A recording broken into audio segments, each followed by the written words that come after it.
Good evening and welcome to AUA's Surgical Management of BPH and Updates from the AUA Clinical Guidelines live virtual course. We strive to offer outstanding educational courses and greatly appreciate your evaluations and general feedback so that we are able to continuously improve our program. The AUA is accredited by the ACCME and designates this Internet Live activity for a maximum of 1.5 AMA PRA Category 1 credits. Course handouts from the presentations have been made available to you. Please visit the AUA University to access the handouts. Evaluations are very important to us. Course evaluations and CME credits will be administered electronically on AUA University immediately following the webinar. As we at the AUA continue to develop virtual education that meets your needs, we especially welcome your feedback regarding both the content and format following this program.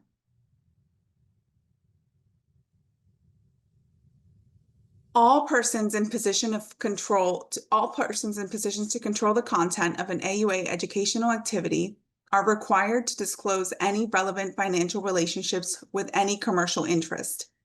Please visit the AUA University to view Faculty and Education Council disclosures.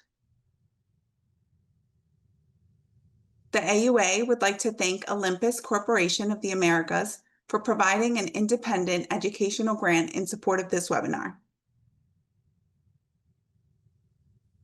Coding advice given during presentations are the option of the presenters and may not have been vetted through the AUA for accuracy.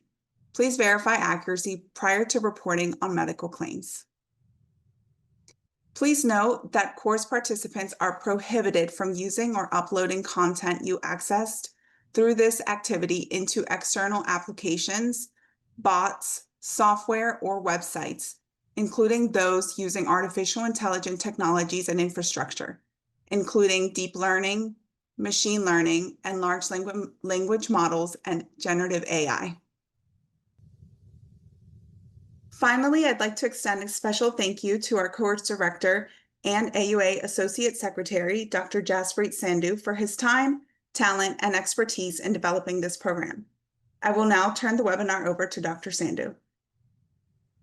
Thank you so much, Pia, and good evening and welcome to the AUA's good evening, good afternoon, good morning, wherever you are. Welcome to the AUA's the Surgical Management of BPH and Updates from the AUA Clinical Guidelines live virtual course. And I'd like to thank the outstanding faculty. I will introduce them formally in a few minutes, but Peter Gilling, most of you know, is from New Zealand, Amy Krambeck is from Chicago, and Chuck Welliver is from Albany, New York. As the AUA already mentioned, we hope you will actively engage with us throughout the program. Please interact with us and feel free to ask questions of the experts at any point using the chat box on your screen. And we will answer those questions throughout the webinar, but we may also have some time at the end to address those. So let's get started. Our goal is stated here. You guys should have all gotten that. The AUA is launching an educational initiative for those clinicians and other healthcare professionals involved in the treatment of BPH. Based on the documented needs assessment for additional education focused on newest technology and procedures related to surgical management of BPH, as well as the newly amended management of lower urinary tract symptoms attributed to BPH clinical practice guidelines, the AUA has developed multiple education interventions to improve the ability of urologists to take care of patients with BPH. This is what this particular webinar is all about. We will go through some early didactics about how to manage patients. And then these are the learning objectives. You should have the learning objectives with you. So I'm just going to put these up for just a second. But basically what this webinar is going to consist of is a few didactics about what the AUA clinical practice guidelines is, and then towards the end we'll talk about a few of the surgical modalities that are available currently. And with that, I'd like to welcome our faculty. As you know, I am Jaspreet Sandhu. I'm the Associate Secretary for the AUA. My other role is directing functional and reconstructive urology at Memorial Sloan Kettering. I would like to introduce our esteemed faculty. First up is Peter Gilling from New Zealand. Most of you who know BPH know Peter Gilling. He's one of the early pioneers of a lot of the new technologies, including HoLEP and robotic water jet therapy. He practices at Bay of Plenty in New Zealand.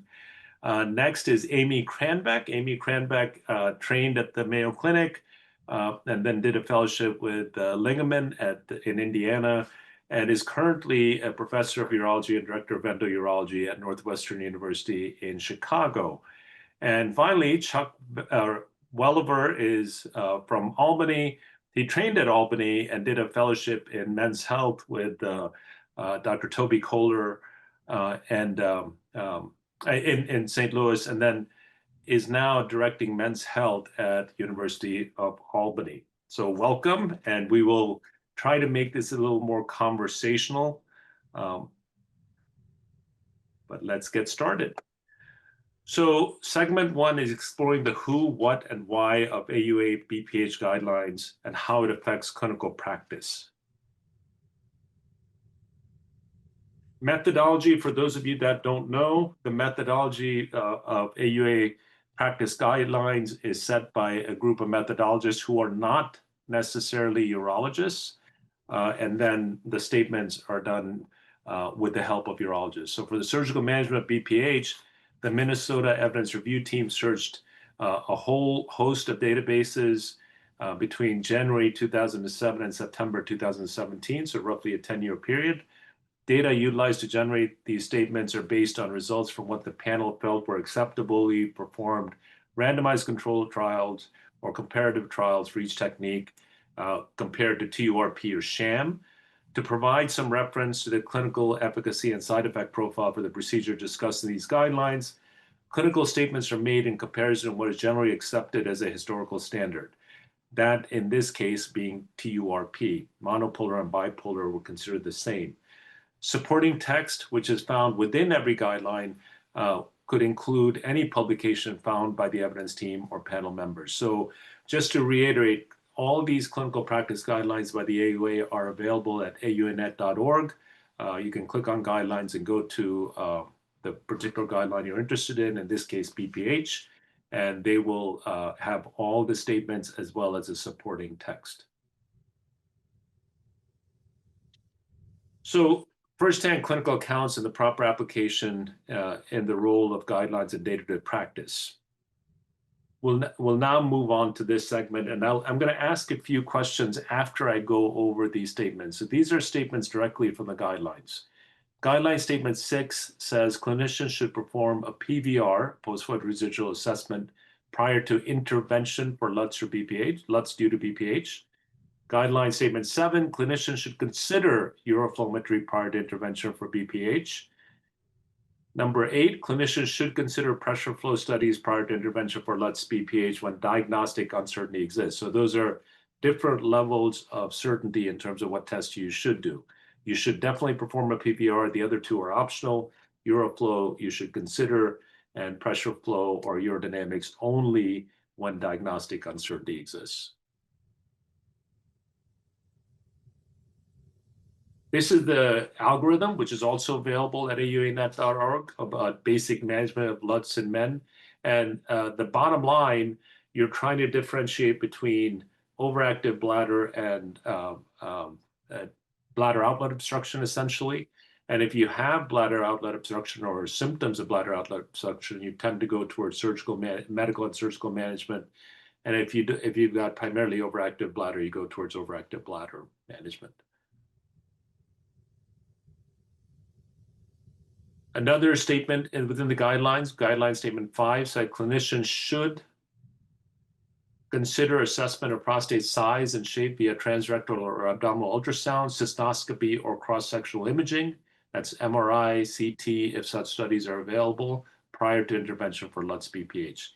All these statements that I've stated so far are clinical principles, meaning they're not based on evidence, but it's something that we as urologists thought, at least in the panel, thought should be done for everybody. So this is relatively new data, and some of this determines what kind of treatments can be offered. We'll talk about that in a few minutes.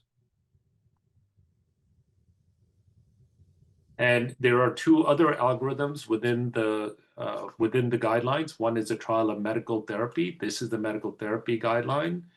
And the next one is a trial of the surgical management of lower urinary tract symptoms attributable to BPH. This is the surgical management guidelines. Both of these, again, are available at the AUAnet.org website. So before we go further, I'd like to ask a few questions. So, Dr. Welliver, Chuck, can I ask you a question? How do you utilize the components of the algorithms in day-to-day practice?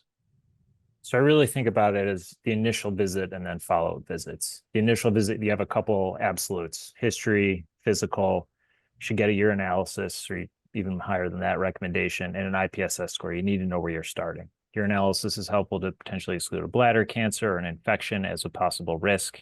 At that visit, I also like to really talk about the chief LUTS complaint. What's the one thing you could change about your urination? Because I think it helps you break into that algorithm of nocturia or more of a blend of symptoms right away. At follow-up visits, that's where I start to bring in the Euroflow and the PVR again, and again, an IPSS. You really need to assess if they're actually improving with the treatments that you are putting them on or the procedures you have done.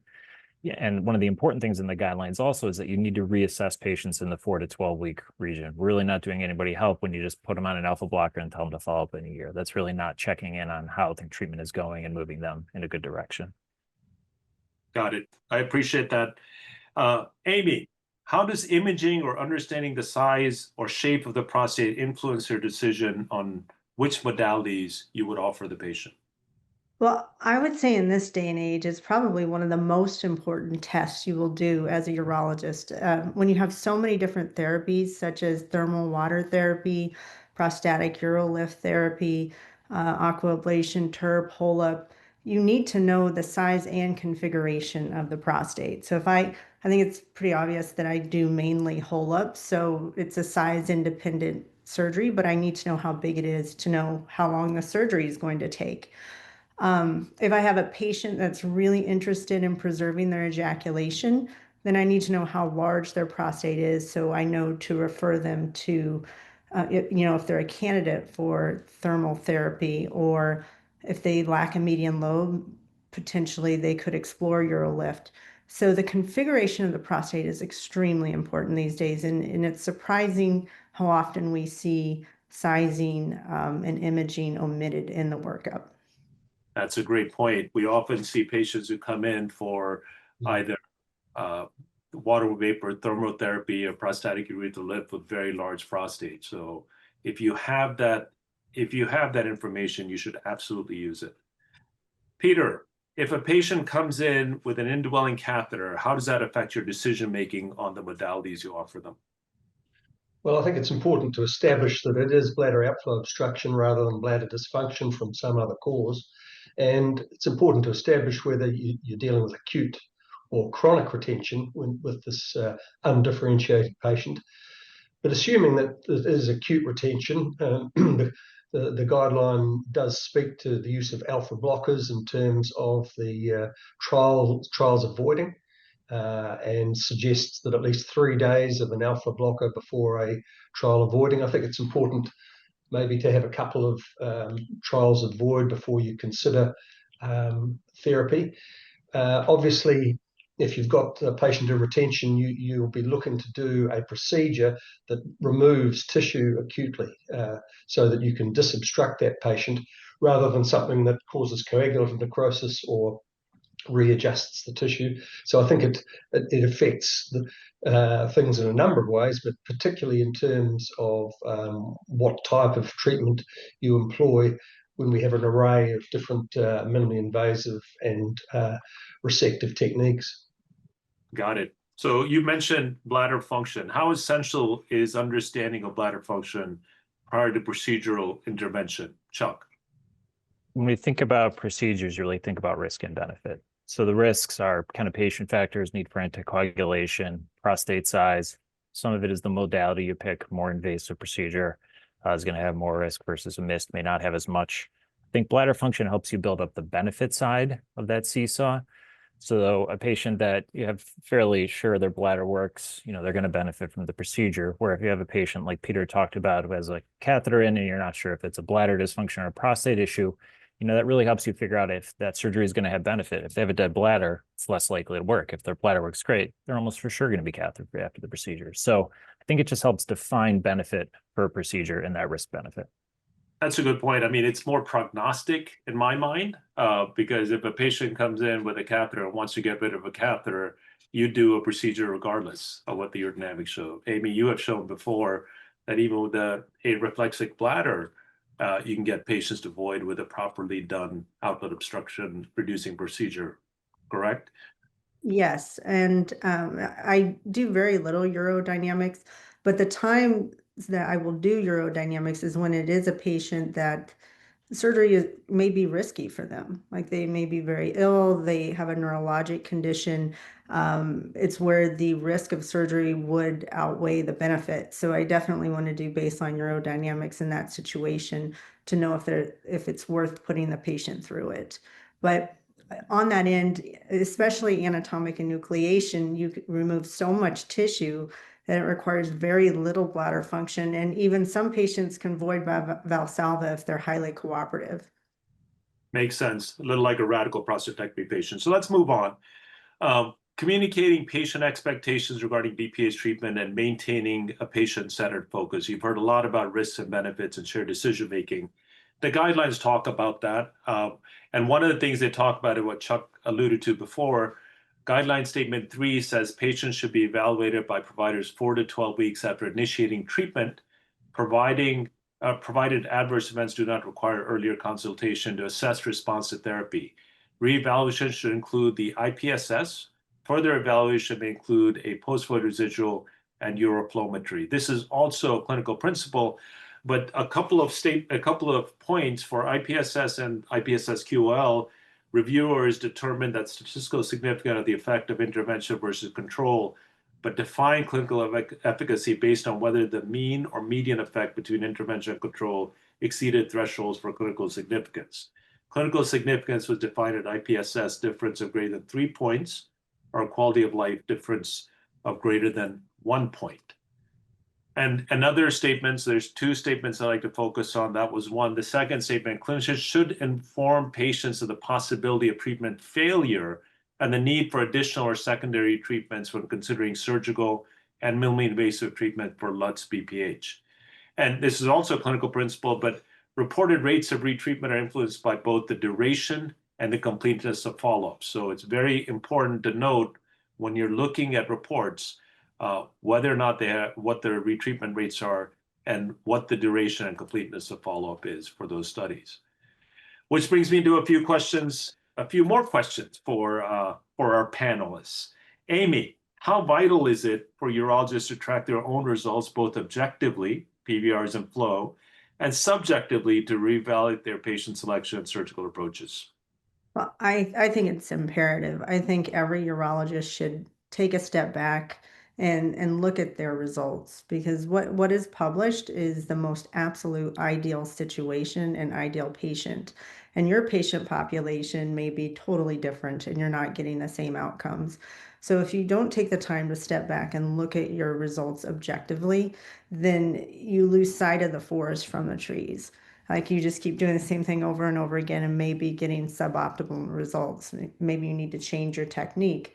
I truly think it's paramount to get not only the IPSS score, PVR, flow, and I also get the MISI Michigan Incontinence score, just so you can objectively assess where they were before they got to you and where they are after you treated them. Interesting. So the incontinence score, most of us don't get. OLEP people sometimes do, and radical prostatectomy people always do. But that's a very, but it's very important to get the IPSS and validated questionnaires. Peter, how do you counsel a patient regarding secondary procedure or return to medical therapy for the modality you have chosen? Yeah, I think it's very important as part of your informed consent process for each of these approved treatments for lower urinary tract symptoms. I mean, there's a wide discrepancy between the retreatment rates for something like HOLEP, which might be less than 1% at 3 to 5 years, compared to PAE, which has a retreatment rate of 30 to 50% at 5 years. And for my patients, they're way more interested in retreatment rates than they are, for example, retrograde ejaculation, which for most of them is of no interest whatsoever, but it is one of the defining features of a whole lot of the minimally invasive therapies. The retreatment rates, I think, are sort of fundamental to bits of information to allow patients to make an informed decision about which modality they will subject themselves to. Those are all very good points, and we'll talk about that in a few minutes. Chuck, what if a patient really wants a therapy that you feel will not render them free of medical therapy or puts them at a high risk for secondary surgical procedures? So they come in wanting something which you feel is not appropriate. What do you say to them? It's certainly not my favorite clinical visit, but patients have different risk tolerance, and part of finding out and finding common ground with them is figuring out what their risk tolerance is. A patient that really wants to maintain ejaculation, a miss that maybe doesn't get them there, as long as they're understanding that they may need something else done in the future, I think is reasonable. And there are very few myths that cross off future procedures in general, just kind of the way it's structured. So I think it's reasonable, but yeah, it's not my favorite visit. So, you guys have all mentioned that you should find the patient's preferences. What is a patient's preference for retrograde ejaculation? What's their risk tolerance for urinary incontinence? What's their risk tolerance for secondary procedures? All these are extremely important, and a lot depends, I think, Amy, you touched on this, on your patient population, because Peter's population may not have anybody who cares about retrograde ejaculation. I thought my population was like that too, but all of a sudden, when you ask them, patients actually do seem to care.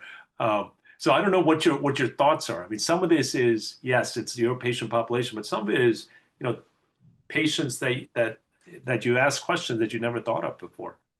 Amy, what do you think of that? Yeah, I think you touched on a really good point, which is retrograde ejaculation. I think I just realized this year many patients, even highly educated physicians, don't know the difference between retrograde ejaculation and orgasm.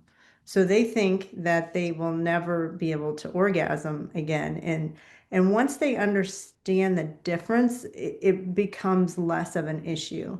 And so, over the last 18 months, I think I've changed my discussion with them to first explain the differences.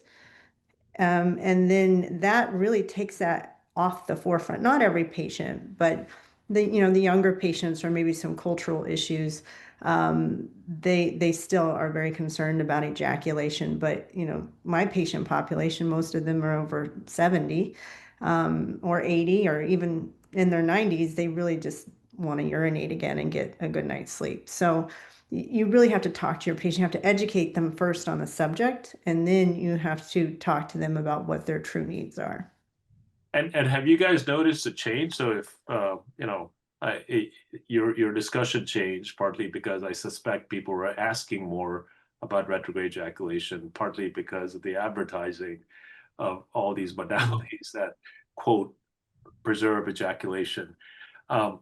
So makes me wonder if that's the case, is it the counseling that's changing or the actual patient population that's changing? Peter, what do you think of that? Well, I'm sure a lot of the information that patients see now around minimally invasive therapies is company driven, and often the retreatment rates are much higher for those modalities, but retrograde integrate ejaculation is preserved. And if you read some of the company's literature, you might think that that's the most important thing in the universe, but not to my patients. And particularly, as Amy says, if you break it down to orgasm, appreciation of orgasm, and erection, less fluid for them is completely irrelevant. And as I say, it might be that New Zealand men are different, but I don't think so. What do you think, Chuck? I'll give you one last comment.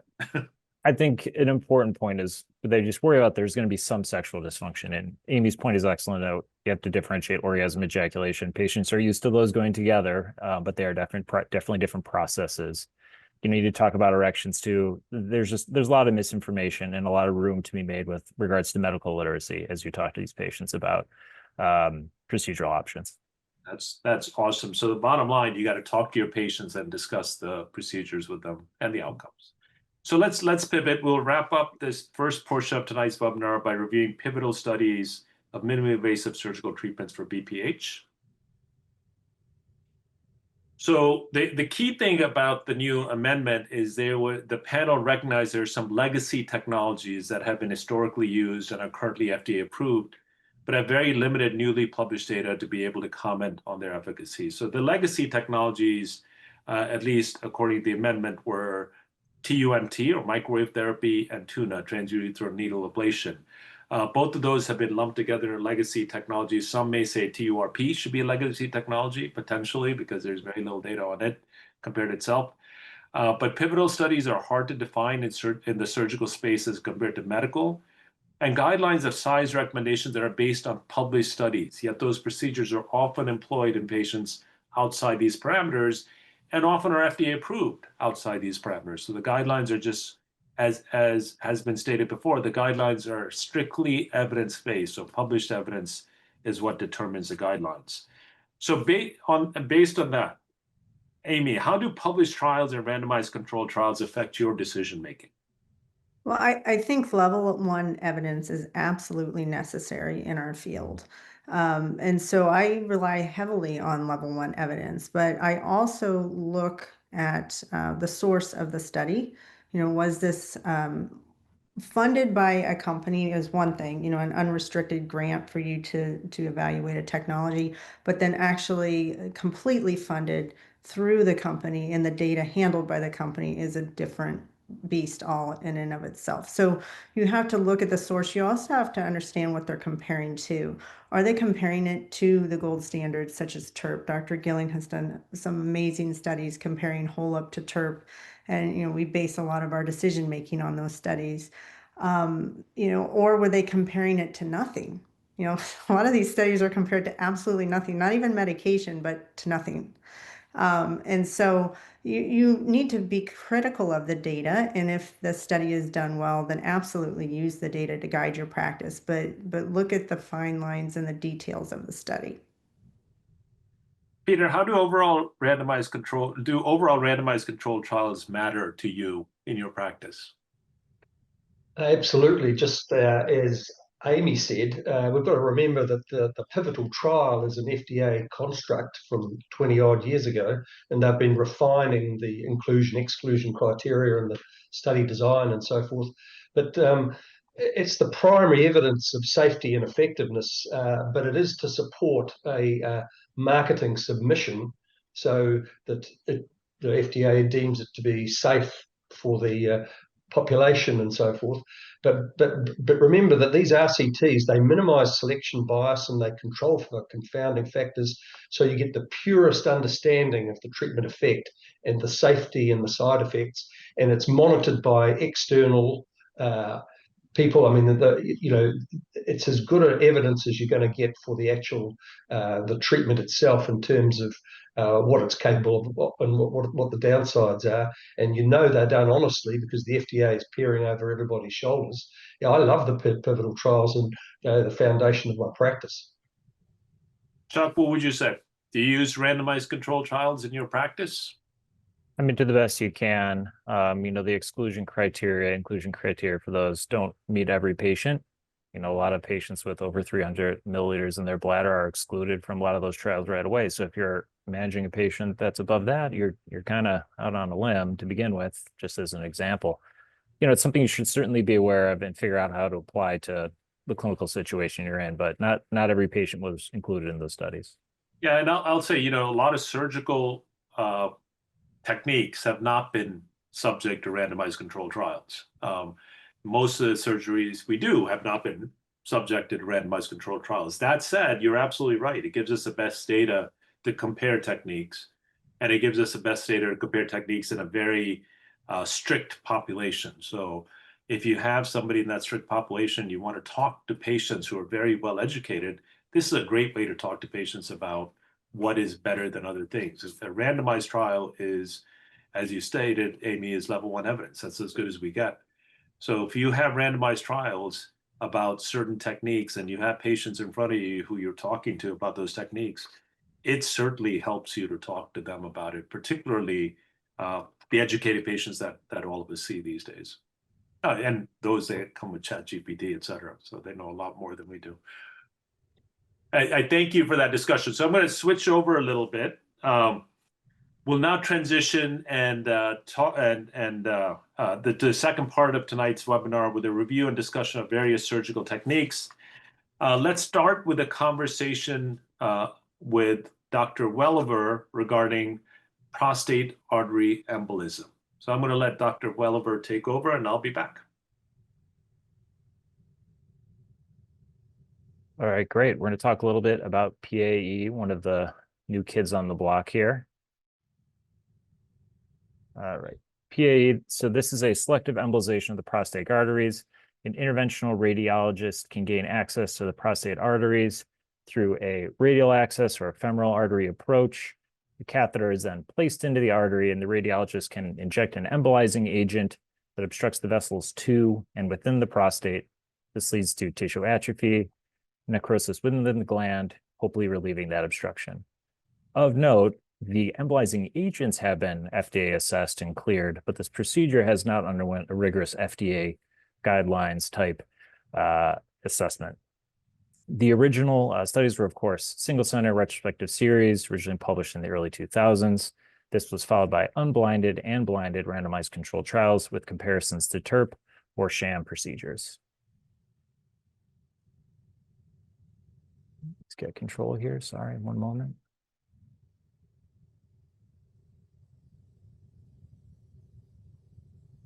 There we go. Prospective data. Oh, a little too far. Sorry, folks. All right, here we have one of the first PAE versus TURP studies. This was about 57 patients in each group. At 6 months, there started to be a similarity between PAE and TURP with regards to IPSS score, quality of life, flow rates, etc. When we look at the complications in these studies between PAE and TURP, they have very different complications, unsurprisingly. So in the PAE group here, we see technical failure highlighted about 5%. This is pretty reproducible in these studies. So this is patient went to sleep or went under anesthesia and no procedure was performed. This is very rarely seen with any other BPH procedure that we do. See some blood transfusions in the TURP group. See embolization syndrome, about 10% in a lot of these studies. This is a flu-like type syndrome from just patients having all that tissue necrosis going on. See some retention, more hematuria in the TURP group, some clot retention just in the TURP group. Clinical failure, meaning a type 3B Clavin Dindo, meaning return to the OR, another procedure, a little higher in the PAE group, and both were managed with TURP, interestingly enough. You see a difference here with strictures and bladder neck stenosis really doesn't happen in PAE. Then another TURP versus PAE study. Here on the far left, you see TURP. It went from a 27 to a 6 with regards to the IPSS score. The PAE group went from 25 to 12. This is pretty reproducible in the future RCTs we're going to talk about here. There are improvements with IPSS. It maybe doesn't quite keep up with TURP. Another great randomized controlled study. TURP outperforms PAE again with regards to IPSS and a lot of the urinary outcomes. However, there are more adverse events with TURP compared to PAE, and really none of the patients in this group had urinary incontinence after PAE. See a few patients in the TURP there with the arrow, a few strictures in the TURP group, but total adverse events were higher for the TURP group versus the PAE. So in the randomized control trials of TURP versus PAE, looks like TURP is going to have improvement in IPSS scores above that of PAE. However, there's some variability in the TURP outcomes, probably related to the quality of the TURP. PAE does have a lower complication rate, but very different complications when you compare it to TURP. So something you need to think about when you manage these patients is some of these complications you may not be that used to. When we look at PAE versus sham, it's a little hard to say that these first studies with TURP versus PAE were really blinded to patients. They had a radial access or they didn't. But this one was a PAE versus sham, so they had a sham procedure. You see the sham group does get some improvement. That's not unusual for a BPH study. And then when the sham group was crossed over at 6 months, they then met up with the PAE group to see that improvement. So the PAE response is not a placebo or sham effect, and it does seem to outperform sham, placebo, and medical therapy. What about some real world data? This is a UK registry trial. A lot of patients in this study. IPSS scores improved. You do see, again, TURP outperforms PAE, IF, pretty similar. Quality of life also pretty similar. What about some long-term data? So we are looking at retreatment for PAE. We're going to look at a 5-year point. That's where you see the arrow. This recurrence was just defined as another PAE or another TURP. You see about 20% at 5 years. Here they defined recurrence as medical therapy or additional procedures. So now at 5 years, we see the recurrence at 30%, probably just including the medication. And if you look here at the number of patients in the study, 300 initially, and at 5 years, 34 patients, so about 10% of the cohort. This is actually not that unusual for a BPH study. There's a huge attrition rate, which does make some of this data a little difficult to interpret this far out. So this is not unusual, but makes the point of durability can be difficult to capture with these studies. So 5-year outcomes suggest recurrence 20 to 30%, depending on how you define recurrence. So who's the ideal candidate for PAE?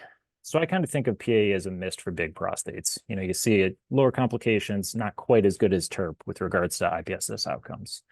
Most of our mists currently are restricted to 80 or 100 cc's. PAE, you can do above that. It's probably a better procedure for guys above 80 or 100.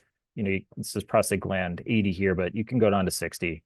Wouldn't necessarily say failed medical therapy. If you're thinking about it as a mist, a guy that's on medical therapy but wants to get off of medical therapy, has a huge prostate, you could offer PAE, maybe get him off medical therapy. It does have an incredible niche with hematuria of prostatic origin, so these prostate bleeders you just cannot get to stop.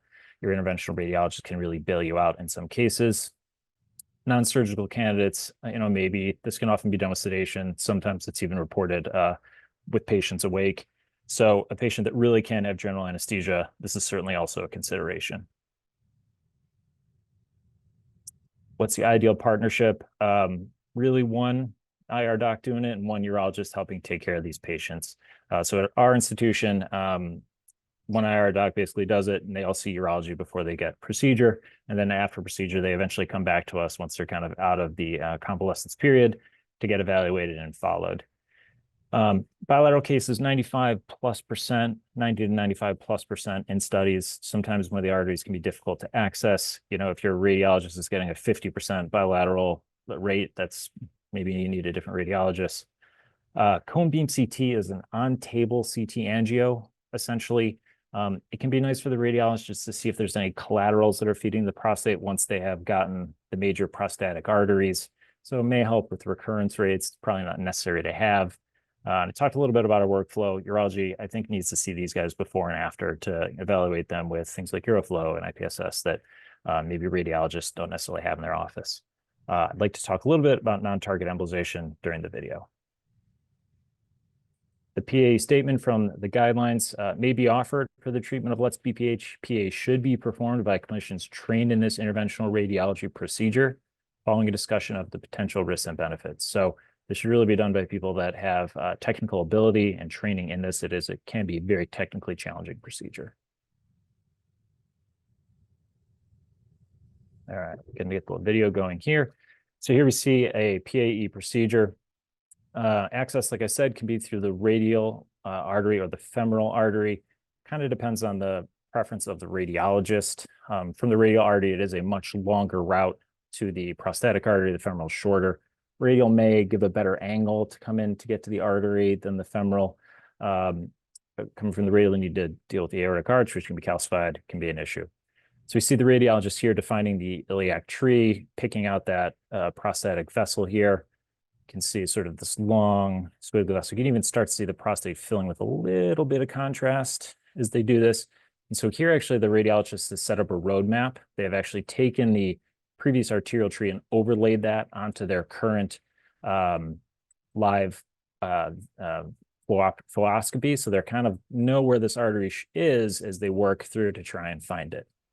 So as they do look to find that artery, they're going to look also for collaterals. These can be the rectum, the penis, a lot of different things.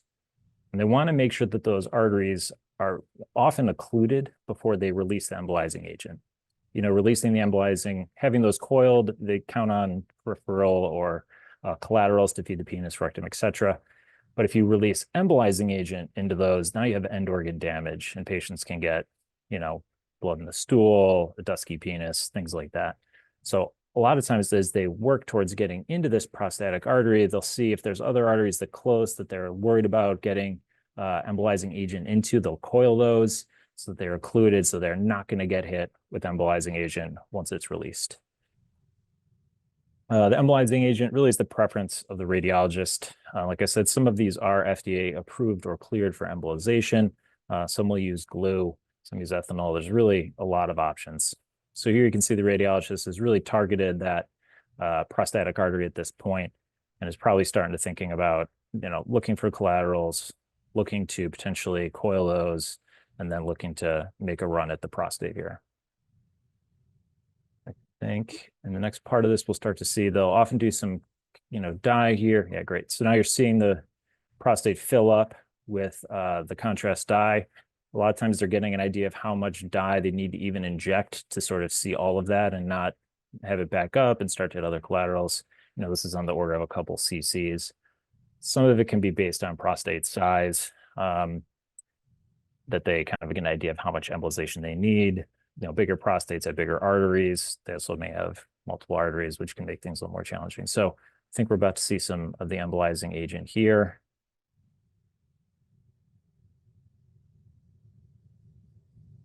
A lot of the embolizing agents are radio opaque also, which is nice, so they can see target acquisition.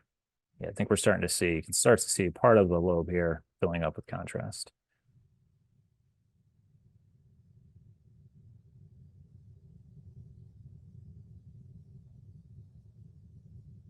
A lot of times now, once they have this, they think completely embolized, they'll do a little more of a contrast run to look for stasis, to look for seeing it doesn't take up any additional contrast.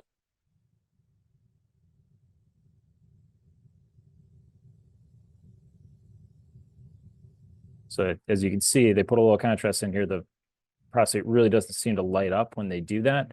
So probably at this point, they're pretty confident that they have hit all of their embolization. Maybe now they would do their cone beam CT, do a quick spin with the C-arm and try and define any additional collaterals that maybe they didn't identify at their initial arterial tree.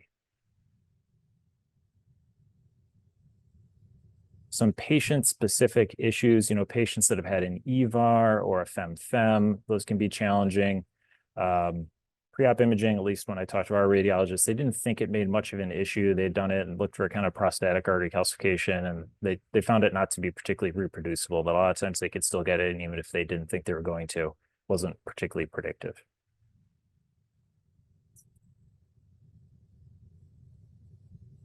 Great. So I think they finished up this side and moved to the other side. We've seen it once. I don't know if we want to see the other side or just move on to the next run of things.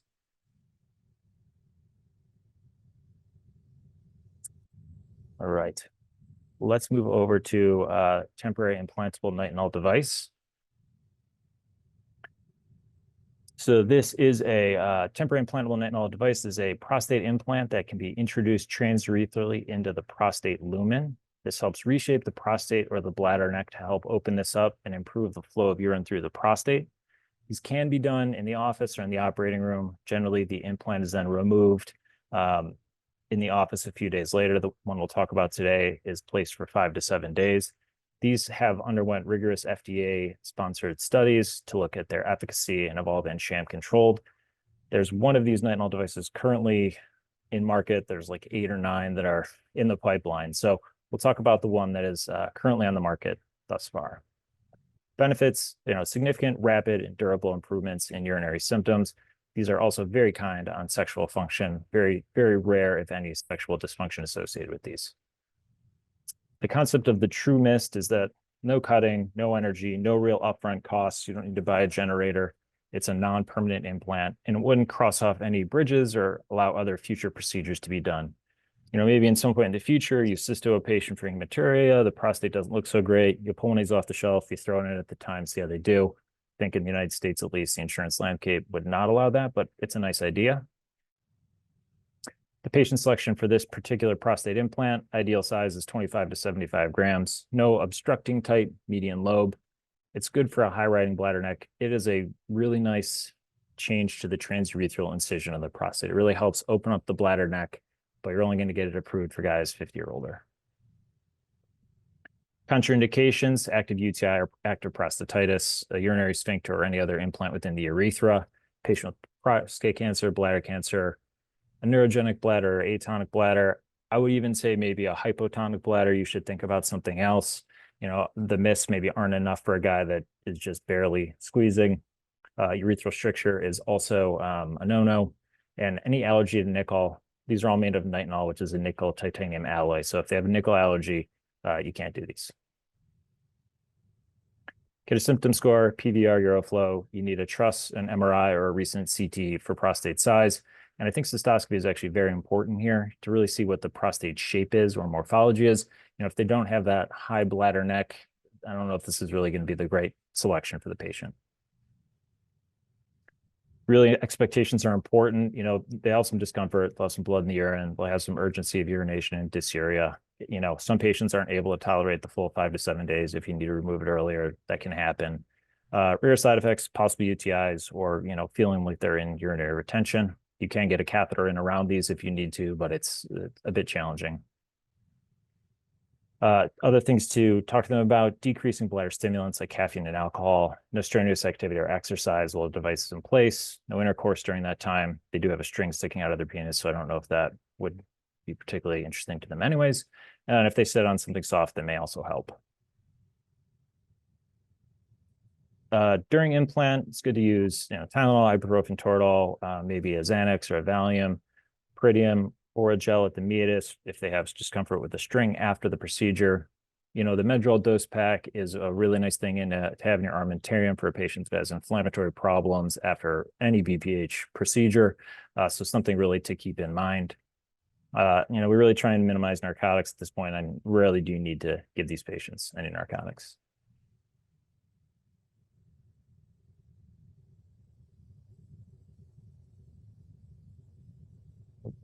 Move it back. Sorry. This is the MTO2 study. This is the 36-month follow-up of the pivotal treatment. PVR was reduced by about 2 ounces, 59.2 milliliters. Only 8.6% of patients required surgical retreatment at 36 months. 4.8% required post-op catheterization, and Qmax was improved by about 7.5 milliliters per second. Here is some 3-year data looking at the different minimally invasive options currently on the market. At the top, we have the prostate implant, 12-point improvement in IPSS, like I said, 7.5 improvement in Qmax, and about 4.8% had a post-op catheter.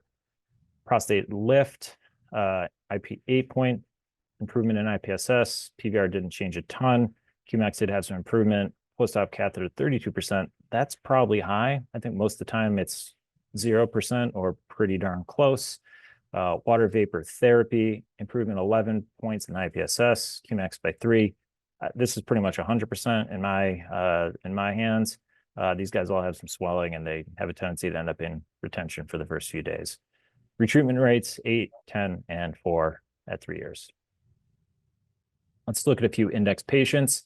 84-year-old male, AUA symptom score is 20. He's displeased. He's on an alpha blocker daily. PSA is 2.7. We didn't follow guidelines. We didn't get a prostate size here. You're probably okay based on that PSA, but there's only one way to find out. We'll say he's between 25 and 75. Here is your cystoscopic look pre-insertion. You can see these occluding lateral lobes. You look in the bladder, you see these cellules, diverticuli getting started. Put it in, you can see the bladder neck here is cut open. These lateral lobes are able to better open and separate to improve urinary flow.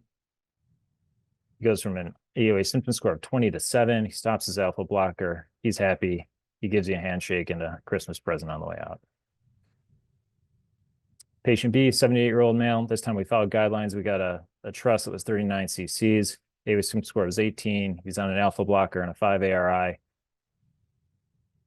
Here you can see maybe not a lot of lateral lobe occlusion, but a high bladder neck here in the back. This guy's the perfect guy for this. You can see here these big cuts next to that central zone. You can't see it on the other side, but deep cut into the bladder neck, opening up that bladder neck. The lumen is much more open. Goes from an AUA symptom score from 18 to 6. He stops his alpha blocker a month later. He continues the 5 ARI because he doesn't want to have another procedure. But again, happy, gives you a handshake and a hug on the way out. The AUA guideline statement: temporary implantable prostate devices may be offered as a treatment option for patients with LUTS BPH, provided prostate volume is between 25 and 75 and the lack of an obstructive median lobe. We'll probably see a change in these prostate sizes as more of these get on market, but that's to be determined. All right, time for our video. Here's our prostate implant placement. So we'll do some preparation. This is the typical medical procedure, 20 minutes to set it up, 20 seconds to do it. See viscous lidocaine jelly being put in here, helping just start to open up the urethra, and then a few Litojets or anesthetic type things going in too to help numb up that urethra, getting them in there, getting them nice and numb. This patient's going to be awake for the procedure, as you can see.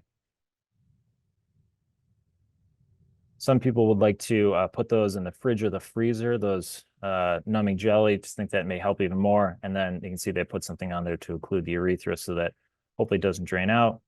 Let the patient sit, get them set up.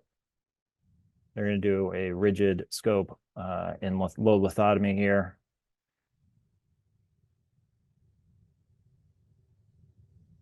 So you can see scope going in, and they're going to nicely inlay the cystoscopic view on the right side, getting all those bubbles out of the way. Look in, starting to see the view, starting to see the sphincter, pushing in.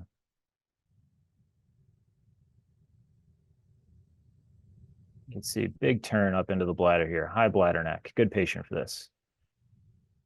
Look around, make sure everything's okay in the bladder, make sure there's no bladder stones. Check those UOs, nice and far away. Small prostate UOs aren't close. Nice visual demonstration here.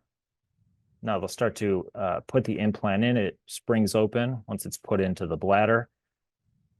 They will pull back, remove the scope, and then come in alongside the implant here in a moment. You can put it in through the scope, or you can just do it this way. This is fine too. Probably easier to do it this way.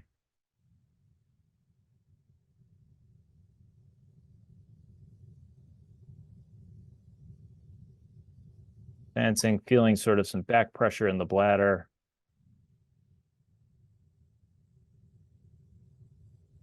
Pulling everything out, and I'm going to look in alongside that device to help put it right into the prostate. You can see, again, nicely laid in here on the side.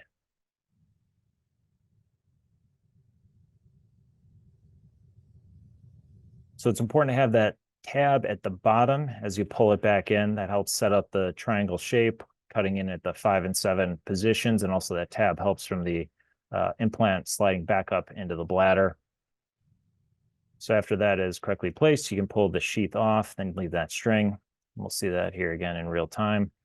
So you can see watching through the scope, pulling this back in. And this has definitely been described done with a flexible scope also. Looking alongside, maybe a little better for patient comfort. So here we are on the bladder. And the tab is down, a little tough to see in this video. As we pull back and pull back, some nice short prostate, high neck, perfect patient for this.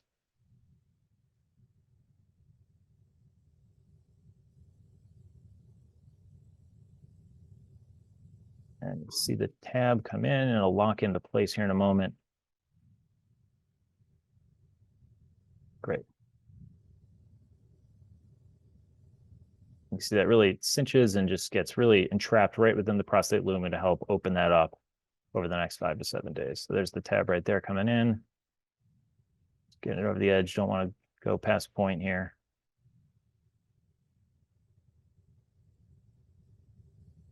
Great. then coming out with the scope, leaving all that in.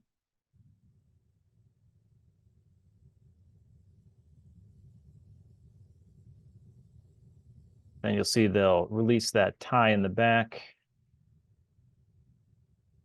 Pull out that sheath, and I'll just leave the string in place. And they will roll that up, secure it to the patient's penis. We put some silk tape on. I can't imagine that's fun to take off, but I appreciate that you got to keep this in place.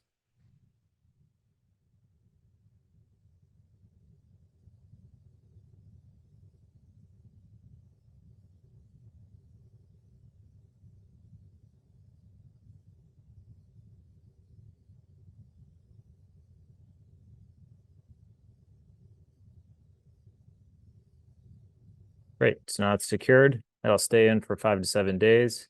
Patient will stay on probably anti-inflammatories during that time. You can see here in the bottom right corner that how that's remodeling the prostate shape and bladder neck, opening that up, releasing that constricted area. Here you are from inside the bladder, seeing the same approach, reconfiguring the bladder neck, opening things up. Here we are on the prostate implant removal. There's a specialized catheter you use for this. And again, this can be done in the office. You feed it over the string, advance it, and this is just to collapse the implant again.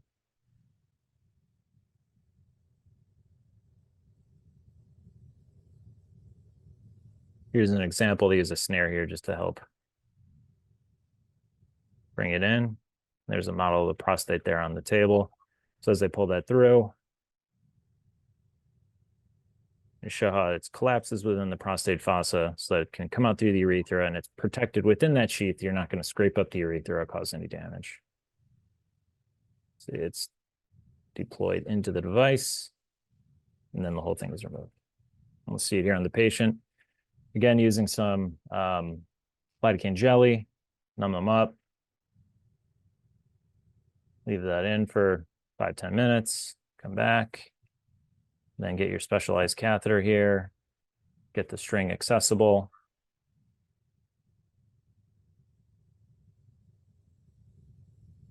Put a little jelly in the catheter, never hurts in urology. More lube is better.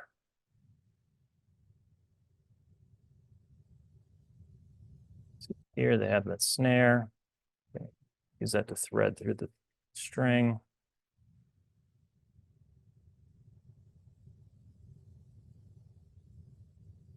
Have your assistant hold the string in the back there while you advance this catheter in.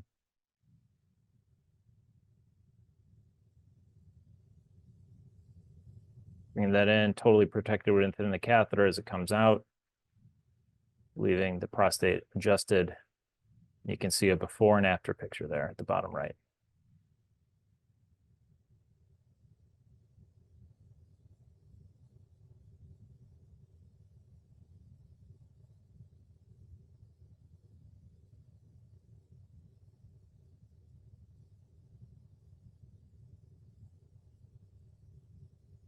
There we are. Patient walks out.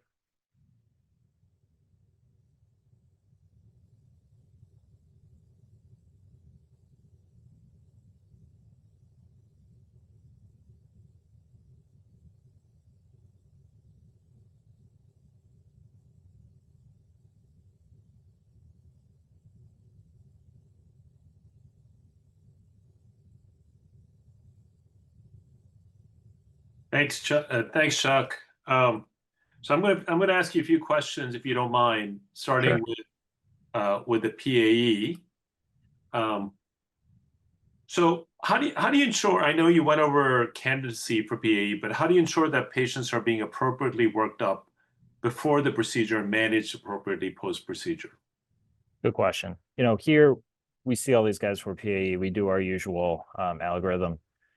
I've certainly seen a couple guys that really they were just overactive bladder patients. It was good that they came to see us and get put in the right part of the algorithm there. A lot of times we're sending patients there. Here, I mean, there's a lot of our primary care doctors are sending them directly to IR, and they're then funneling them onto us. So, I think there are certainly radiologists that can do it, whether or not it's something they're interested in, whether it's something they want to have a clinic for. Here, they're happy to let us do it. We work together with them.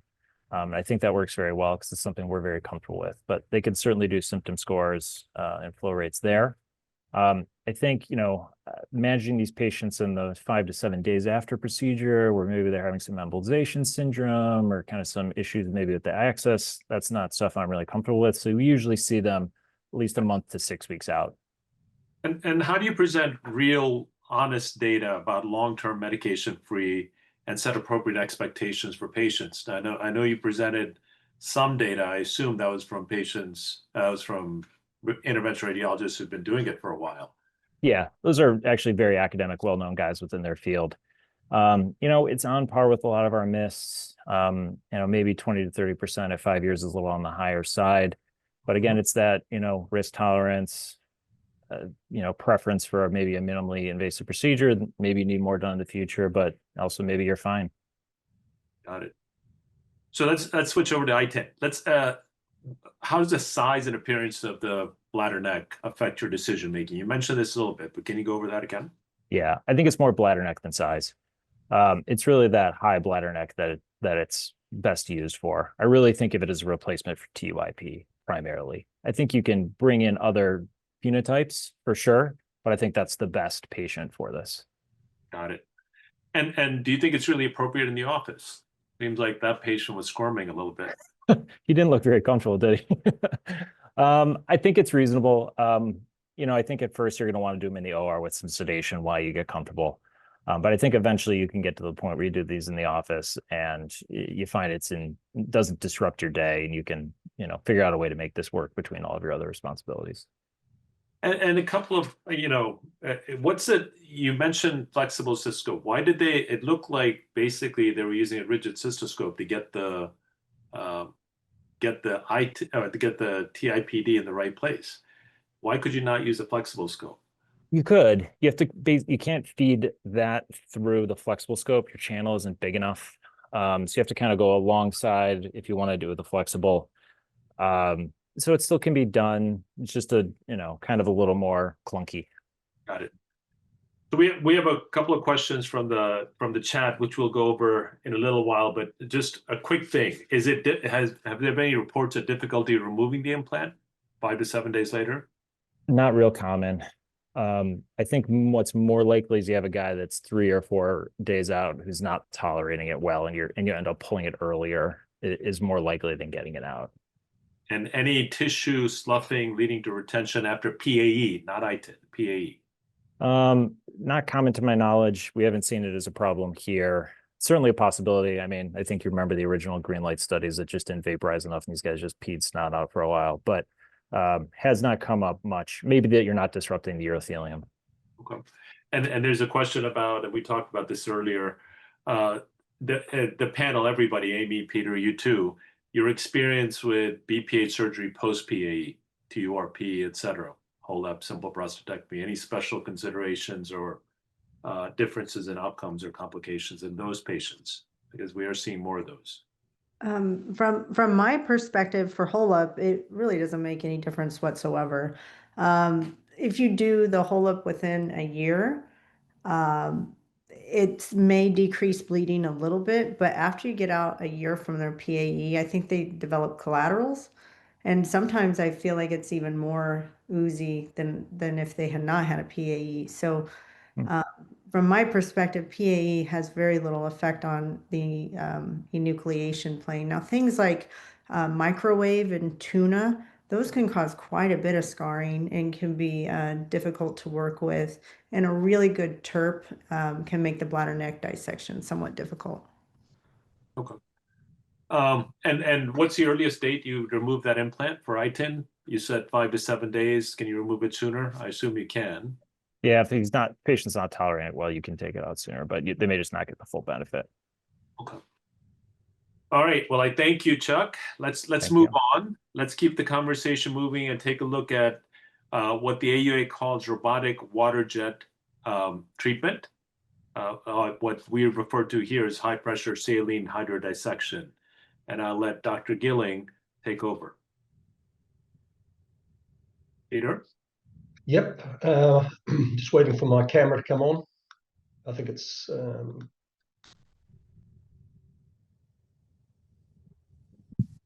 Can you activate my camera? Thanks.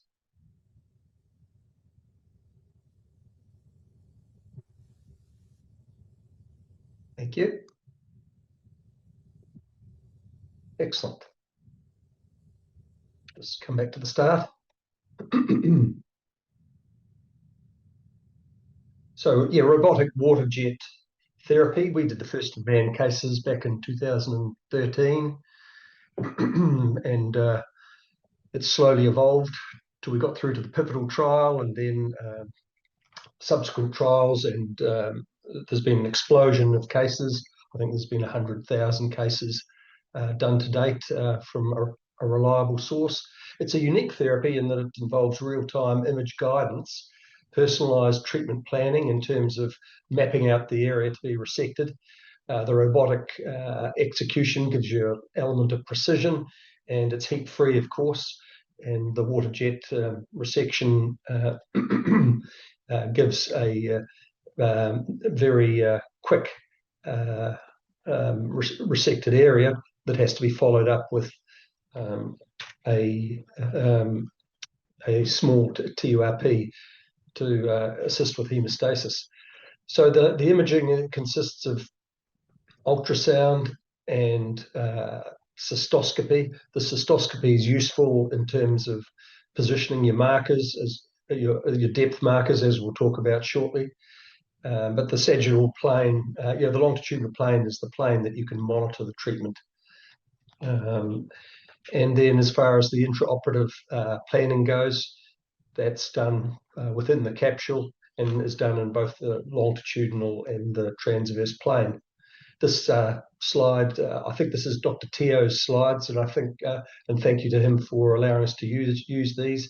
This is a slide showing you the time it takes to resect the tissue, comparing TURP. This is the TURP arm from the water study, which was the randomized controlled trial, which was used by the FDA as their pivotal trial. And comparing that to TURP, we can see 5.8 minutes versus 27 minutes. So it's pretty quick to do these procedures, but then the overall time is about the same because you have to go and do a small resection and obtain hemostasis. The other important thing from this slide is, as you can see, those two lines down the bottom, is that the learning curve is almost non-existent. 14 of the surgeons in the water study had no previous experience. They were allowed 2 roll-in cases, but only half the sites used those, and they were straight into it. The Water 2 study, there was a few of the docs had previous experience, but on average it was half a procedure per surgeon was the entire previous experience. So it can be done without too much in the way of learning curve. It is heat-free, as we've said, in terms of the actual water jet itself, room temperature saline, and there's less irritation with that, and it's thought to help with healing. But the water study was the primary study of efficacy and safety. Men were randomized 2 to 1 in that trial. I was one of the principal investigators of that trial with Klaus Roborn, and it did only look at prostates between 30 and 80 cc's in line with the FDA requirements. But this trial did show superior safety compared to TURP, and we'll talk about those complications shortly. But there was also a signal in terms of the larger prostates that they may get superior symptom relief to TURP compared to the smaller prostates.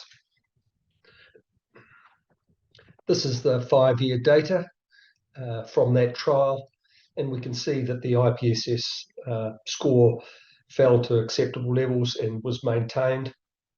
And at 5 years, it was significantly better than TURP, and also the ejaculatory dysfunction stayed pretty static for the full 5 years as well. a reasonable difference in terms of aquablation versus TURP, in terms of a combined endpoint of medical and surgical retreatment at 5 years. And there have been two other company supported trials which have also looked at different patient groups. The Water 2 study looked at the larger glands, starting at 80 and going to 150.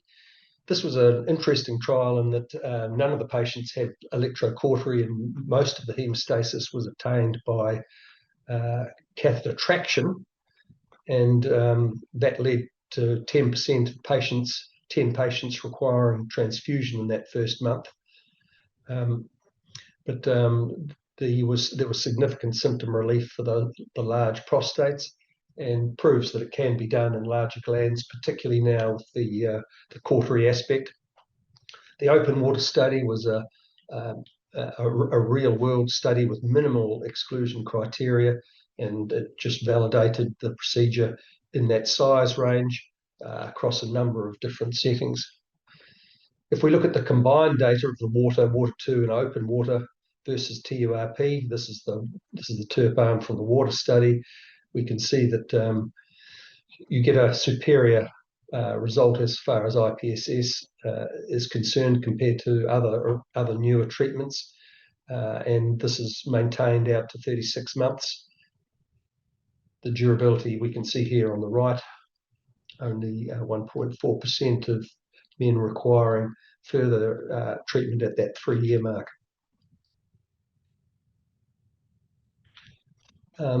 This is one of Dean Elterman's papers looking at a meta-analysis of 425 patients. Those combined 3 aquablation trials plus Francais water, which had the same sort of parameters, looking at patients between 20 and 150 mils in prostate volume. It was mainly smaller prostates, as we can see, and most of them had obstructive median lobes, but a 16-point reduction in IPSS, peak flow rates of around 20-21 mils per second, and preservation of ejaculatory and erectile function. The hemostasis side of things has evolved considerably since those first cases in 2013, and we've been through a number of different steps, but currently focal bladder neck cautery after a small resection to allow you to get to the bleeders is what's preferred, and then judge in terms of the colour of the effluent whether or not the patient can go home on a same-day protocol. In this study looking at focal bladder neck cautery in over 2,000 men with prostate sizes up to 360 grams, we can see that on average 20 minutes of focal bladder neck cautery and resection time was employed to give that 0.8% transfusion rate. Same-day discharge is possible.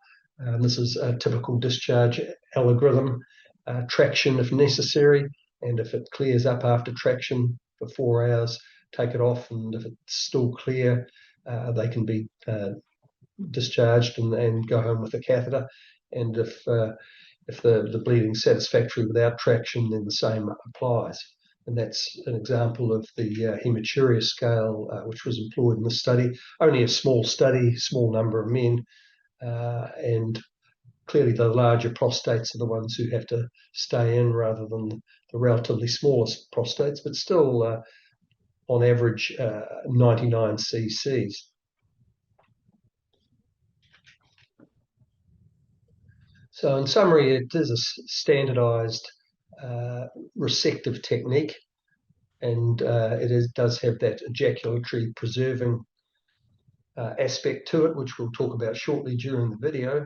There is high quality data to support the efficacy compared to straight TURP, but it has the advantages of the antegrade ejaculation preservation, and it's relatively easy to perform, and it's more about positioning and understanding the various steps than the actual difficulty of the surgery itself, because it's all robotically controlled.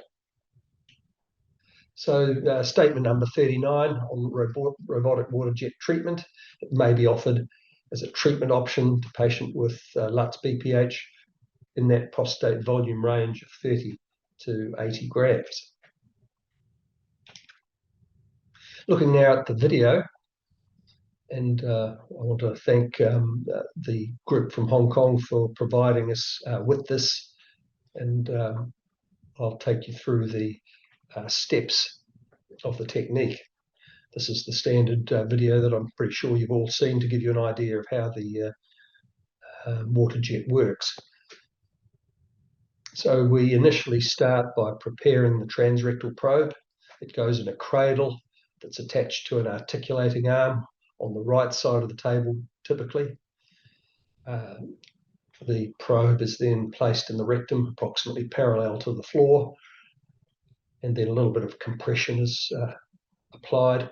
And we just want to make sure that we get a good view in both planes without any artifact before we start the case. We can see the procedural steps there on the right side. These are the handpiece steps for a start, and we're priming the handpiece now on the back table. This is often done before the surgeon arrives in the room. You can see here the handpiece and the motor pack at the back there.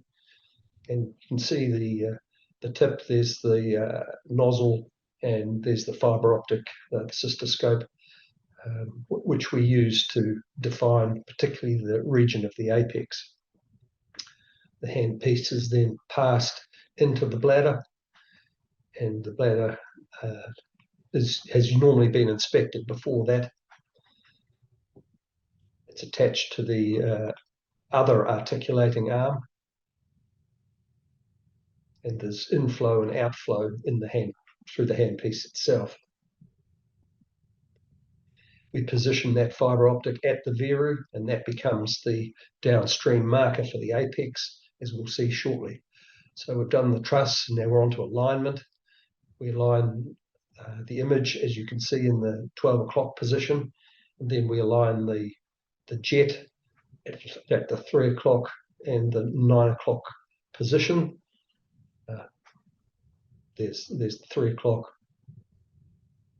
and the 9 o'clock, so we know we're all aligned now. The next step is the resection angle in the cross-sectional plane. We bring those markers inside the capsule, number 3 and 4 there. 24.3 is relevant because that's the maximum theoretical depth that at 100% flow that the aquablation achieves. So that's well clear of the rectum, as you can see. If you've got a median lobe, that's a separate plan, and that's done before as part of the process of registering the software and the water jet. So we're going to register the nozzle now, and we can see it there.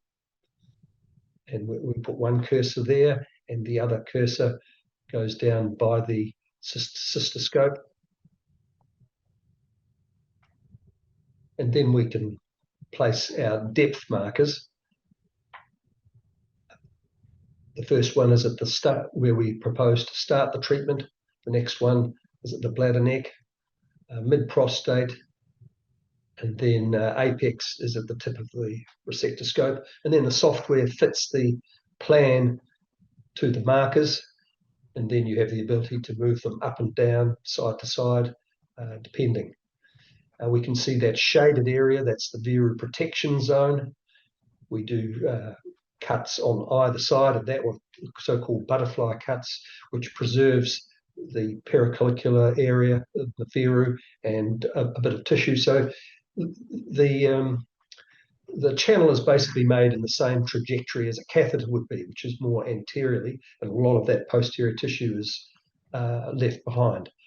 We then press the plus button, which says we're all ready to go, and then the surgeon presses on the pedal. We can see that the flow of 220 mils per minute is 100%, which gives us that depth of 24.3 millimeters. And we can observe what's going on cystoscopically. as well as with the ultrasound. This really is not of much interest in terms of monitoring the procedure. If you're really looking to make sure there's a safety aspect to it, then you're looking at the ultrasound on the monitor rather than the cystoscopic view. So this has been sped up. There's one side of the Veru done, and then it tells you it's going to do the left side next, and you just keep your foot on the pedal. It retracts and then does the other side. And then you get the option of doing an additional pass, which is done in 99% of cases these days, but wasn't during the the water study, and it was only one pass for the majority of cases. But for the very big prostates, of course, you can do 3 or 4 passes as necessary. The resectoscope is then placed, and your first job is to just flush out the clots, evacuate the bladder, which is what Dr. Teo is doing here. He uses an ELIC evacuator to get the clots out.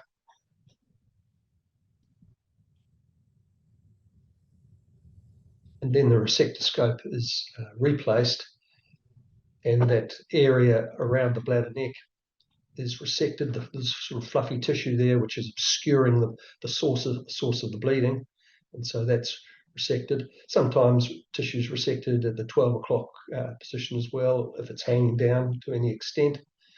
The extent of this resective element is really very surgeon dependent, and it depends on the tolerance of the surgeon as regards hemostasis as to how much of that is done.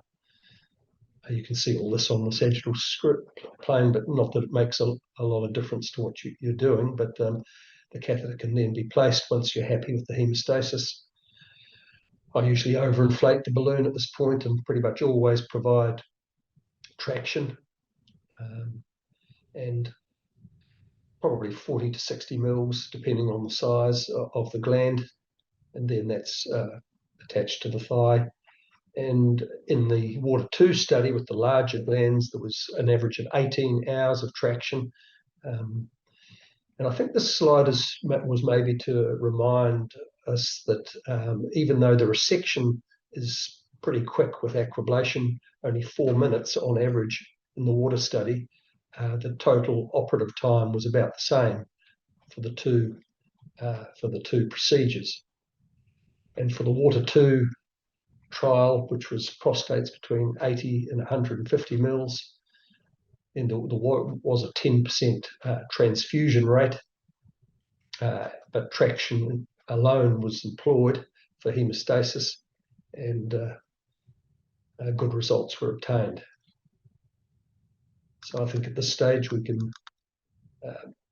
stop the video, and that's the end of the video footage. Back to you, Jasper. Thank you, Peter. So I do have a question. So keeping on the same topic that we've been talking about for some time, let's talk size. Since the guideline statement only says up to 80 milliliters, partly because that was the data compared to TERP, and that was what the methodology said. We know folks are doing it on prostates up to 400 milliliters.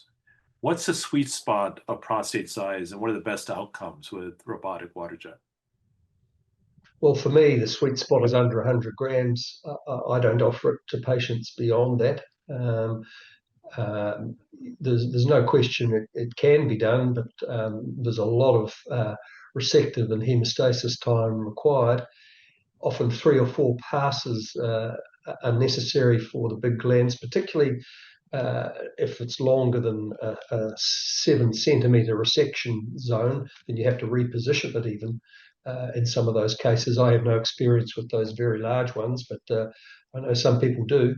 In our practice, prostates over 100 grams is maybe 20% of all the procedures that we do. So that would be the sweet spot, I would say, and then I would reserve HOLET for anything over that size.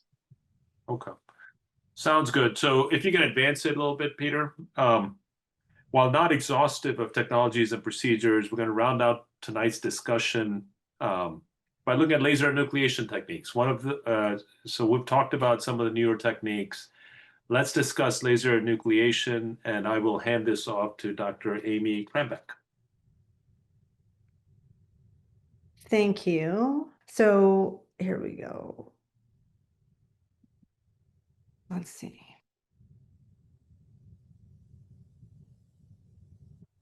Could you please advance the slide for me? So it is my pleasure to discuss HOLUP, especially in the presence of Dr. Gilling. He is the godfather of HOLUP, and he invented the technique in the late 1990s. And the beauty of the procedure is that he's combining the complete enucleation and superior outcomes that you see from a simple prostatectomy with the minimally invasive nature of transurethral surgery. So it's a true NOTES natural orifice procedure with excellent outcomes. Next slide, please. And since the introduction of HOLUP, multiple randomized clinical control trials, so level 1 large volume evidence has been produced that shows it's superior to TURP, green light, laser ablation, and even open simple prostatectomy when comparing complications and short-term and long-term outcomes. Next slide, please. And this has been published with 7-year data. Next. Over 100 grams data. Next. And even comparing it to other therapies such as green light with 3-year outcomes. Next. So we know that HOLUP is a size-independent procedure. It works for any size prostate. Next. And it has very low rates of transfusion, such that we routinely offer it in patients who are anticoagulated and cannot stop their anticoagulation. Next. And it has a short length of catheterization as well as a very short hospitalization stay. Next. So one study that we did when I was a fellow looked at 1,000 patients with some of them having greater than 5 years follow-up. And we found that, stricture rates, bladder neck contracture rates, stress urinary incontinence rates, and urge incontinence rates were very low, even out past 5 years. But the reoperation rate was 0.1% in this patient population, and the PSA stayed below 1 over that time period. This was a retrospective study, but it offered great amounts of data on how HOLUP has a longevity that works. Next.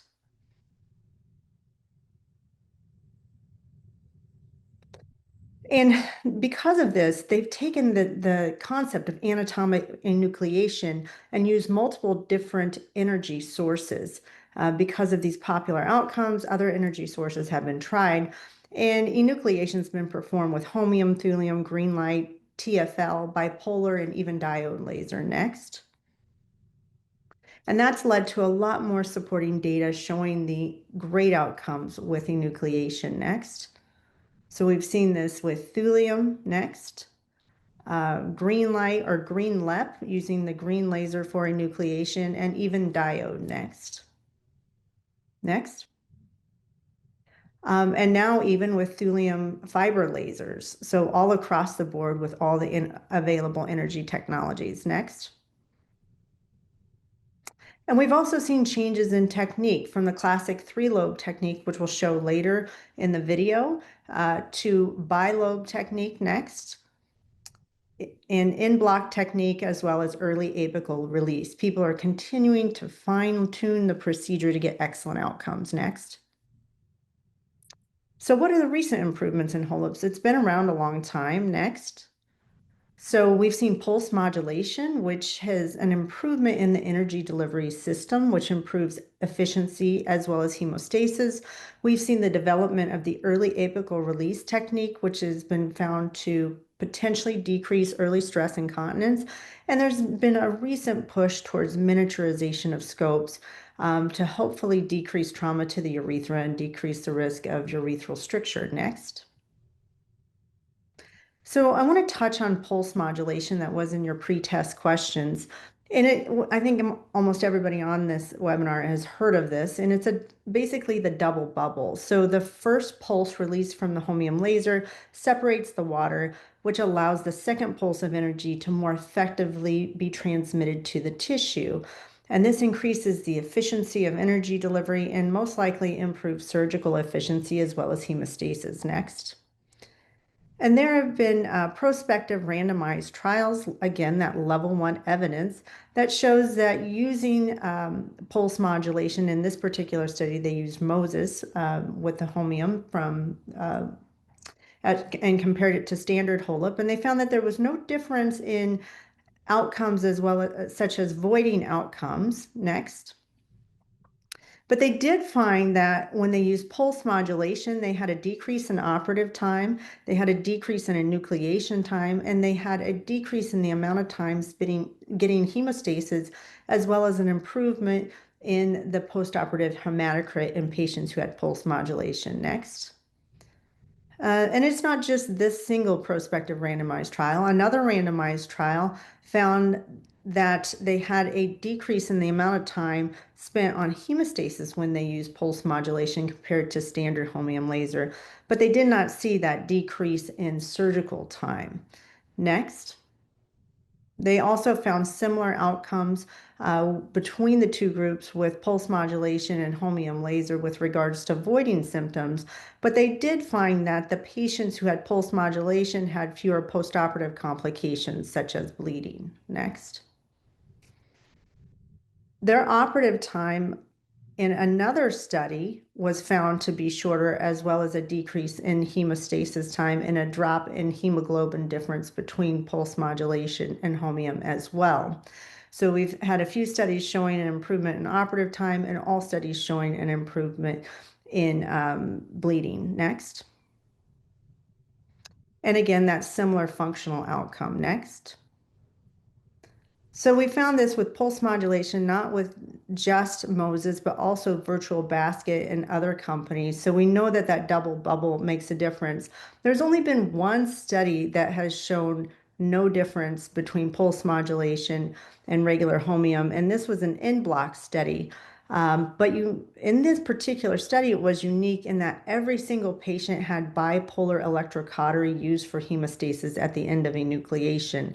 And that's unique to this particular practice. That is not common for most people who perform enucleation regularly, and that may be why they didn't see a difference. Next. So guideline statement number 38 was on laser enucleation, and AUA stated that holmium laser enucleation of the prostate or thulium laser enucleation of the prostate, THULIP, should be considered as an option depending on the clinician's expertise with these techniques as prostate size independent options for the treatment of LUTS BPH. So it's one of the few prostate size independent treatment options. Now I want to go into the video. Next. So this is a 100-gram prostate, and there is a 2-centimeter bladder stone noted on this video. This was submitted from Jessica Mandeville, and she is now entering the prostate. You can see the holmium laser and a laser catheter there that's stabilizing the laser fiber. Holmium does create quite a pulse, and it will vibrate, so it's nice to have a laser catheter there to stabilize it. One great thing about holmium is that you can easily take care of these large bladder stones very quickly and efficiently and add only just a few minutes to the case. So she's breaking up the stone at a higher laser energy. I generally would use 2 joules and 50 hertz for this. And then she'll elic out the pieces and wash them out of the bladder before proceeding on to the enucleation portion. It's very important that you do that because it will clog the morcellator if you leave the stone fragments. Now there's identification of the ureteral orifices done. Sometimes you can do this, sometimes you can't in the really large glands, but it's nice to see them if possible. Now, in this particular case, they're going to do a 1-cut posterior incision. They're using lower energy at 2 joules and 30 hertz. Generally, I would use 2 joules and 50 hertz, but there's variation all across the board. And they're going to make a cut from the bladder neck to the viru all the way down to the capsule. And as they cut through, you can see the difference between capsule and adenoma, because the adenoma is very fluffy and the capsule is slick. It will also have blood vessels running transversely. And she's using a little bit of a push technique or peeling technique to peel that adenoma laterally as she makes that cut. Now she's going to do her dissection under the left lobe by just gently lifting up the tissue with the beak of the scope and then using the laser to dissect. You can see that this is what I would call a no-touch technique. So the laser is actually not touching the tissue. It's backed away from the tissue, and that allows that heat transfer as well as the water bubble transfer to do some of the dissection and to gain hemostasis as she's working. So in this particular spot, they're starting to curve up counterclockwise around the left apex. And the goal here is to get from that 6 o'clock position all the way up to the 12 o'clock position by gently working the scope around the apex of the prostate. This is often considered the most difficult portion of the procedure. It is hard to learn, but once you master the apical turn, the rest of the procedure is much easier. Now there's completing this lateral dissection of the left lobe after they've made that left apical turn and just working forwards towards the bladder neck. So they're just working from 6 to that 1 o'clock position. Again, just pushing the tissue a little bit more medial to get that plane developed. Now that they've got the lateral plane developed, they have worked their way all the way up to the 12 o'clock position. And so there's adenoma below them and capsule above, and just working that anterior plane all the way forward from the apex to the bladder neck. Finding this anterior plane is so important. I think this is what separates HOLUP from aquablation or a robotic water jet therapy, is that we're removing all the anterior tissue, and that's rarely done with green light or TURP or other resective procedures.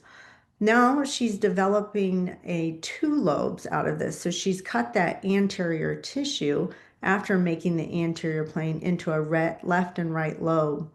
Now, as she did that dissection around the apex, there was a urothelial attachment that was left in place, and that has to be severed. So in order to sever the urothelial attachment at the apex, she will end up doing what we call encircle technique. So she's wrapping the scope around the adenoma on the left and then pulling the scope back towards the viru by the sphincter to see that apical strip.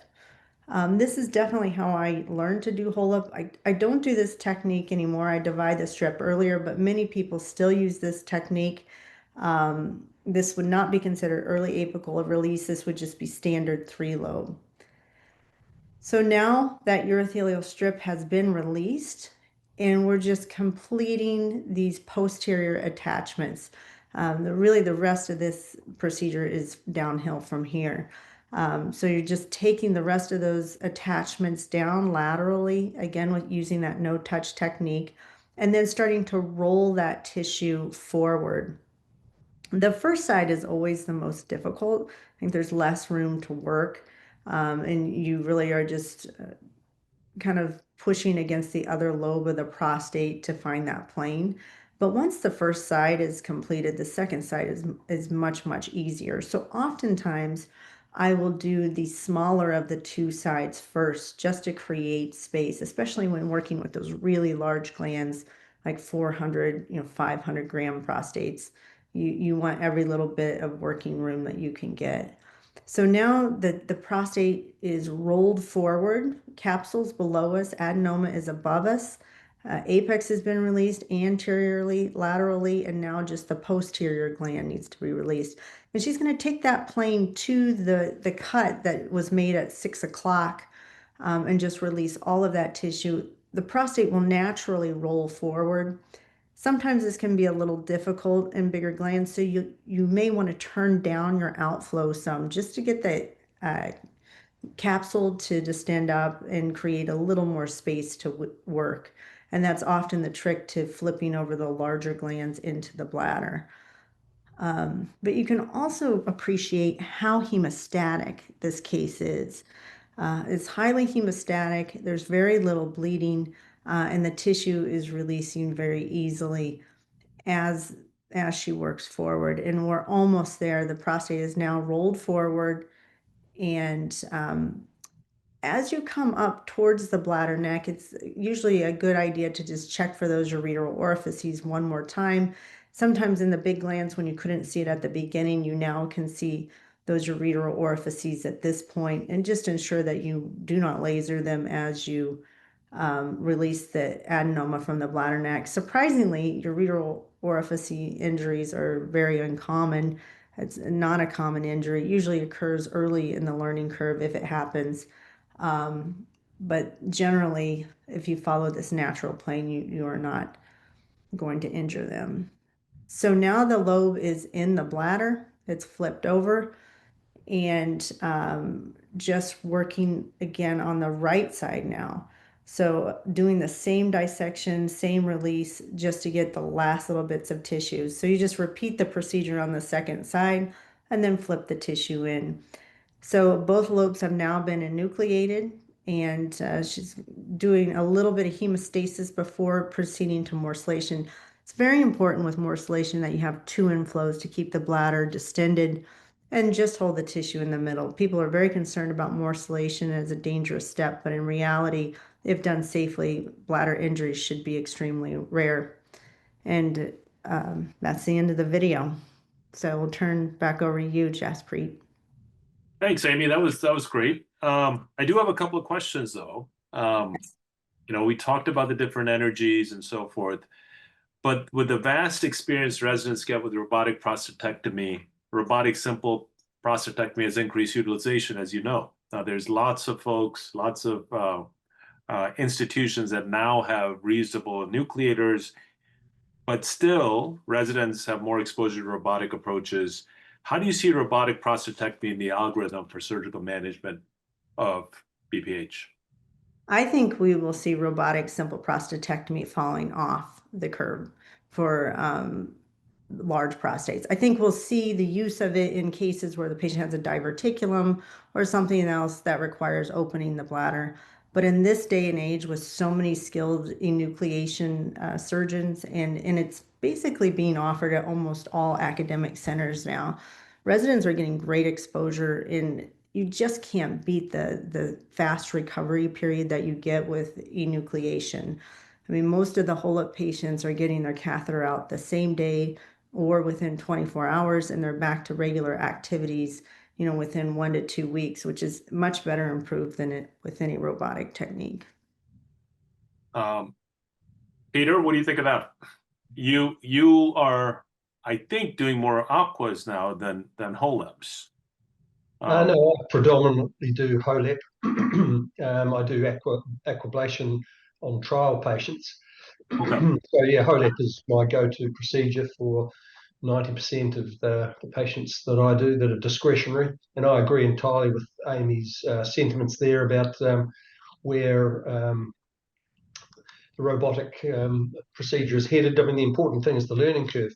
It's not an even playing field if you've already got experienced people doing robotic prostatectomy, and then they start doing a robotic simple. It's completely different than starting from zero and having to learn how to use the robot and navigate your way around. You'd find it's a very long learning curve if you analyze the data correctly. So yeah, and cost. It's way more expensive.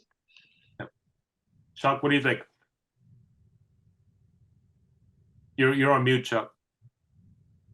Not a big HoLEP person, just from training. I do think it's interesting how robotics and HoLEP are, attacking this literally from different directions. And it's interesting, and I think both are reasonable. And both are essentially the same procedure, with a couple of differences. One, obviously, being the learning curve. I mean, robotic simples are starting to become pretty simple cases for most residents. And the other, the lack of a catheter. Like HoLEP, you didn't just need a catheter for a day, which is pretty interesting. So Well, I thank you for all that, but I think I don't think we have time for questions. We've gone over all the questions. But let's get one. According to your experience with HoLEP, how do you avoid traction, distraction, or sphincter, especially at the time of apical tissue enucleation? Because that's the concern with HoLEP. I mean, even in the best of hands, the 2 to 5% stress urinary incontinence rates, which is, for some patients not acceptable. So how do you, and I assume early apical release is meant to decrease stress urinary incontinence rates. Peter, do you want to answer, or you want me No, to answer? you go, Amy. So I found that really it's a gentle touch. So some people go in there and they're pushing and they're really, I feel like that early stress incontinence is more of a like bruising of the pelvic floor. So it's a gentle touch. I do early apical release. Now I was trained in just standard 3-lobe, and I modified my technique. So it's a very gentle touch. I release the urothelial strip as I make that turn. And I do that very early in the case. And I think that helps significantly, but also just with technique. It is a very technically demanding procedure. And as you understand the planes and understand the dissection and limit that stress on the sphincter, you're going to get better results. And time, getting faster and having a faster procedure is going to result in better continence results. Got it. So that concludes our panel discussion today. Thank you for joining us, and enjoy the rest of your morning, evening, or afternoon, wherever you are. Thank you.